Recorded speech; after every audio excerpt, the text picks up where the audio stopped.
Hello again, capsuleers. Welcome back to the channel. Landis here for another fitting guide. This time we're going to downsize from my previous video on the drone battle cruisers and take a look on the cruiser size drone ship.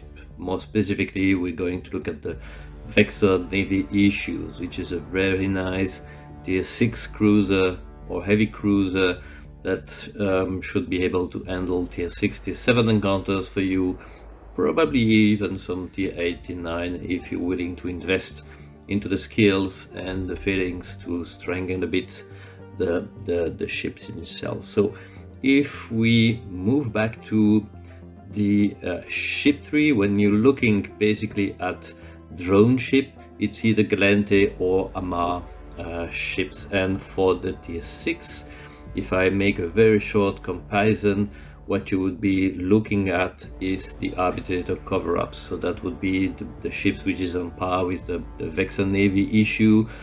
But I think it has a very distinct role, battlefield role in there, more fitted for me for PvP and scouting enemy lines because of its ability to use cloaking device in there. As you can see from the fittings, you're basically trading here a high slot, so a drone slot, for the ability to fit one additional combat or engineering rigs, which can be discussed whether this is better or worse than having an additional drone. Personally, I think that for PvE situation, the Vexor Navy Issues is slightly over the arbitrator. And so if we look back at the ship and move back to the overall ship trade, what are the key skills that you need to train outside of the usual cruisers, engineering, and the cruiser skill that give you additional armor and shields and internals? The advanced medium drone operation, and that will beef up your drone DPS by 12% per level, 5 additional % on your drone effective hit points. So again, more for PvP situation than PvE, as the rats don't shoot back at your drone. They leave them alone, so it's not that useful.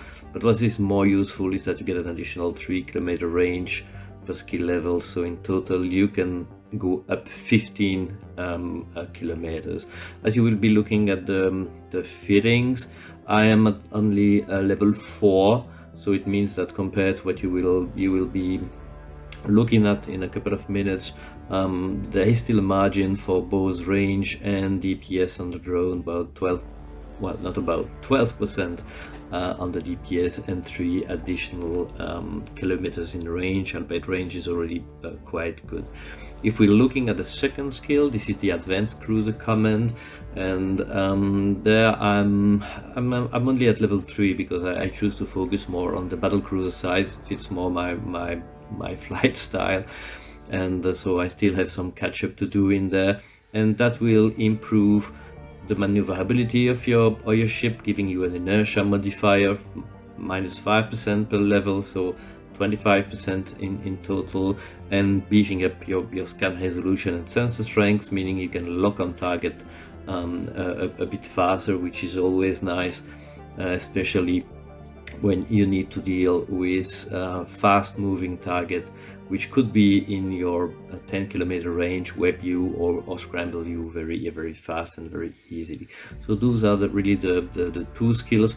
The rest is mainly going for, of course, the basic medium drone skills and general drone skills that you can increase to gain additional range, DPS, and so on. And depending on what you will fit on the high slot, and we'll discuss that, of course, the weapon skill that will match the weapon selection that you will be using, and I'll make some proposals in this video. So when we look at the overall capacity, so we got about 12k in defense. you see that as with all Amar scale ships, you get a rolly one third on structure, armor, and shields. Even though shields is a bit lower, so you're nearly at 3k on shields, a bit above 3k in armor and structure. So this is more of an armored tank, and this is why we are going to fit more of an armor repair rather than a shield booster. But to be honest, I wouldn't be shocked if I would see a Vexor with a shield booster.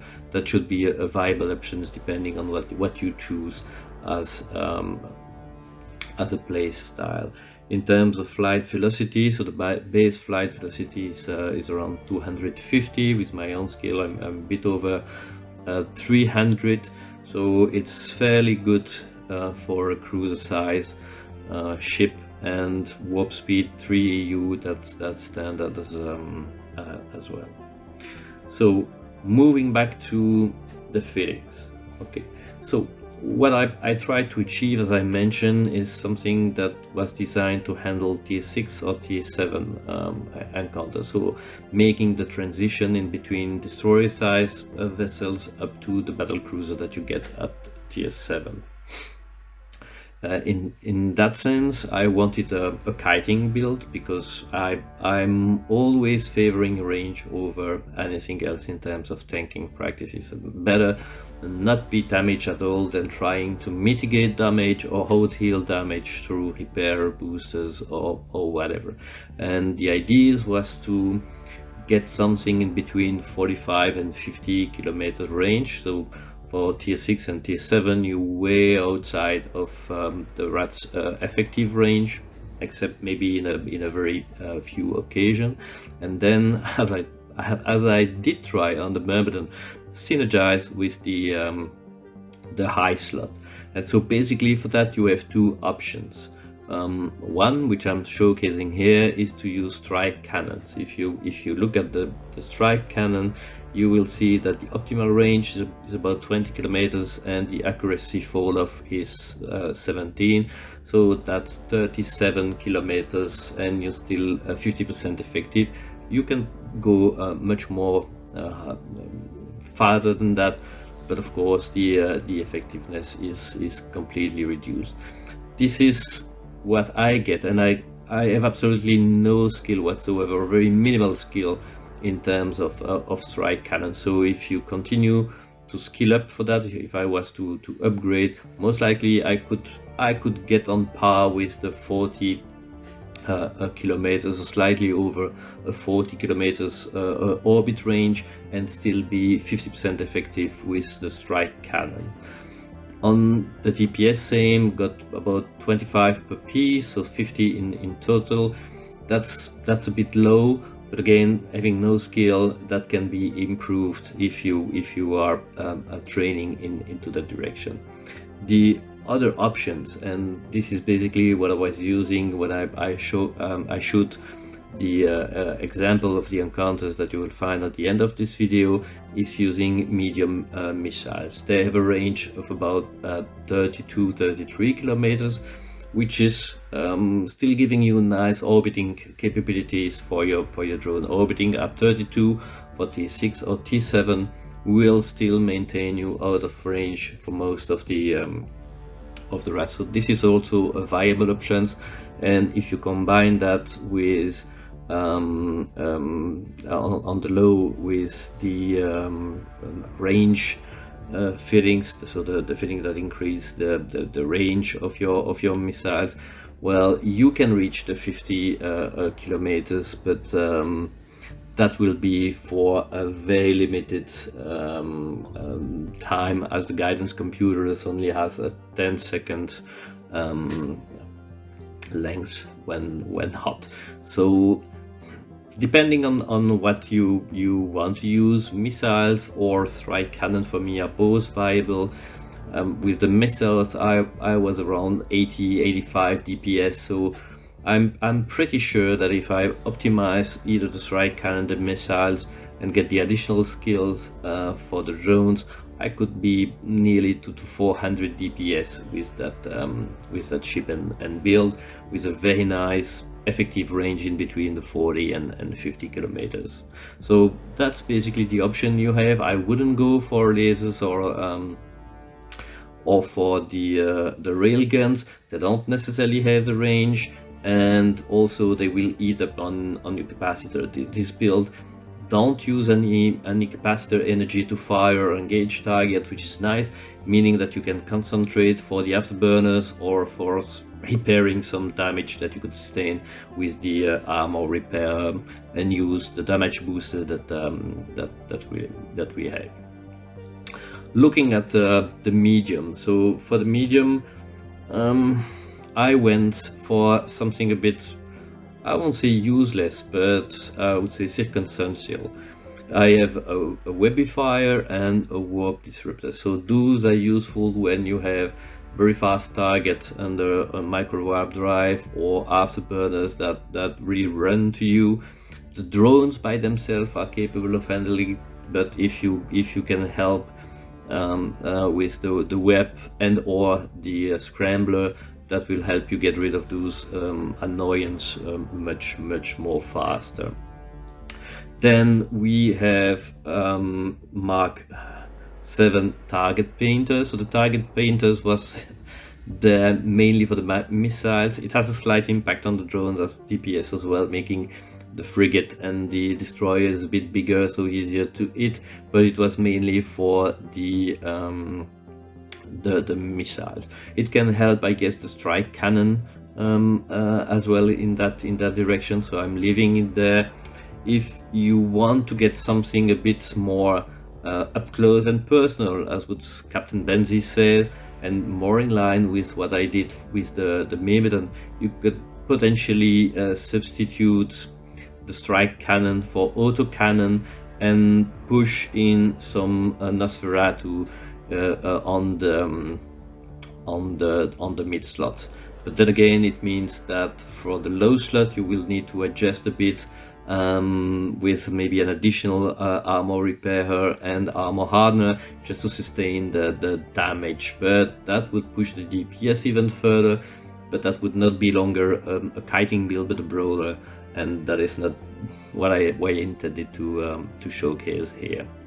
Regarding the drone setup, so it's fairly standard. It's the same drone setup as on the Myrmidon, because again here the distance at which we will be fighting isn't that great. We will be 30-40-ish. So the hammerhead, which I kind of can swap for the Vespa. Hammerhead is slightly better because of the thermal damage it applies rather than the kinetic. Really, when you want to shift to a Vespa is when you're fighting at extended range, and when moving from target to target may take some time, and where the Vespa will be faster to be back in its effective range and applying damage. But here I think getting the infiltrator with EM damage and the Valkyrie with the explosive damage, so shields and armor are getting shred, and then you get the hammerhead for the thermal damage, which is just in between in there. And then again, having a spread of the damage type means that any reactive armor will not be able to be as useful as it should.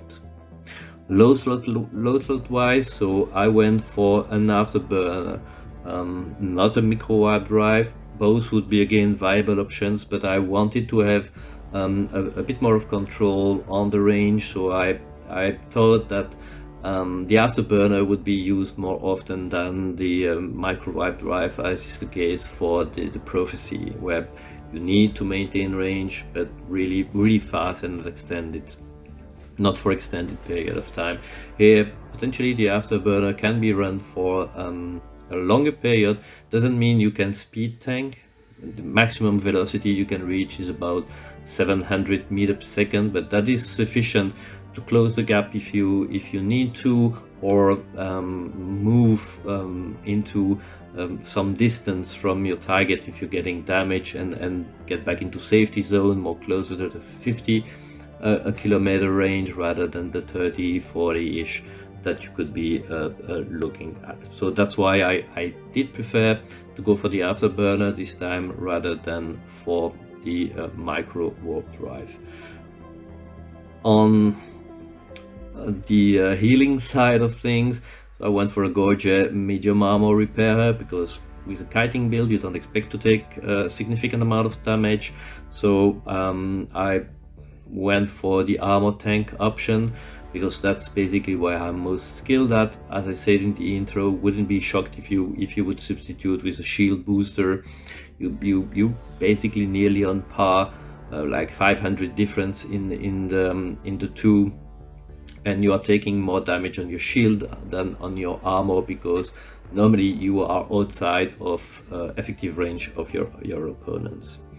For the two other mid slots, so I went for something to upscale the damage from the drone. So I have an MK7 drone amplifier. You can go for officer gear or bad drone amplifier. That doesn't change the damage bonus cold, just change the damage bonus when activated. And so I will get like 25 seconds of a peak damage, boost damage every minute. And on the last low, I got, of course, on par with the strike cannon for a gyro stabilizers. And again, you see that's a Mark 7, so that build is really on the cheap side compared to the fittings. I didn't invest much because it was really a transition ship, and so I didn't want to spend too much money on it before I got to my prophecy, which is a much more efficient ISK machine than the Vexor. And so here again, so you get a small boost to your damage on the strike cannon, and when activated that is even better. The activation time is 20 seconds, so as I said, I don't have any specific skills in medium cannon. Could be potentially extended to 24, 25, 26, depending on what skill you have on the medium cannon, or small cannon for that matter, skill line.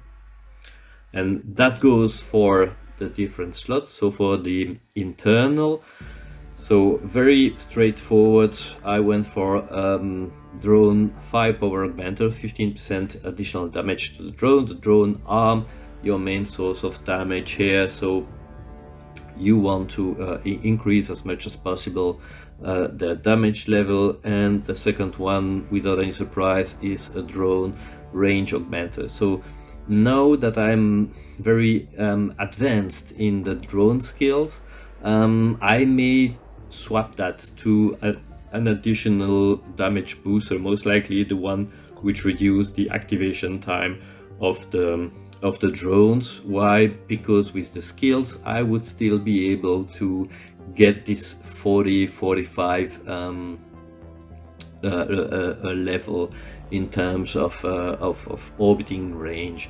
As you can see from the dashboard here, I've already 51, and I still have one level of advanced drone skill to do, and the 5 level of expert, so that's 6 kilometers. And so that will push me up to 57, and with the 3 additional I could get from the advanced drone skill, that would push me to 60. So I could remove it, I would still be at the 50 landmark, and then up the DPS of my drone a bit, and again get closer or maybe over that 400 mark in there. And that would be then a very nice ship to play with in this tier 6, tier 7, most likely tier 8 as well, encounters range.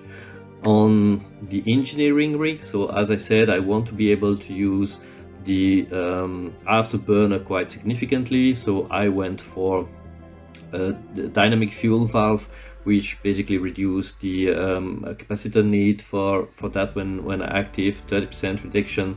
And so it means I can maintain the afterburner for extended period of time without any issues on the capacitor management, which is basically strengthened with the semiconductor memory cell, which give me an additional 17.5 capacity there. The ship doesn't drain much in terms of capacitor, because as you can see, the weapons as well as the general offensive capabilities, the high slot, they don't use any cap at all. So even if you would be completely drained by an opponent, you would still be able to continue to fire. The drone would continue and the autocannon would continue to fire as well. So capacitor stability, you can see I'm not capacitor stable, but I don't care, because I don't intend to have all the module active at the same time. After this video, you will see two showcase of encounters, a tier 6 or tier 7.